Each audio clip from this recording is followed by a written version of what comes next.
ಕನಸಲಿ ತುಂಬ ಕೆಟ್ಟಿರುವೆನು ನಿನ್ನನ್ನು ಕೇಳದೆ ರೆಕ್ಕೆಯ ನೀನೆ ಕಟ್ಟಿರಲು ಈ ಹೃದಯವು ಹಾರಿದೆ ನನ್ನ ಕೌತುಕ ಒಂದೊಂದೇ ಹೇಳಬೇಕು ಆಲಿಸುವಾಗ ನೋಡು ನನ್ನನ್ನೇ ಸಾಕು ಸಹವಾಸ ದೋಷದಿಂದ ಸರಿ ಹೋಗಬಹುದೇ ನಾನು ನನಗಾಗಿಯೇ ಕಾದಿಟ್ಟುಕೋ ಹಠವೊಂದನ್ನು ಕೆಳಗುವ ಮುನ್ನವೇ ಪರವಶನಾದೆನು ಅರಿಯುವ ಮುನ್ನವೇ ಪರಿಚಿತನಾಗಲಿ ಹೇಗೆ ಪ್ರಣಯಕ್ಕೂ ಮುನ್ನವೇ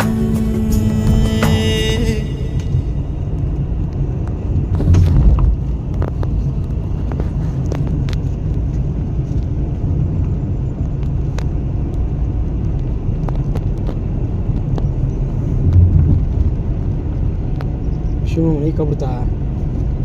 Ini sudah nampak tak?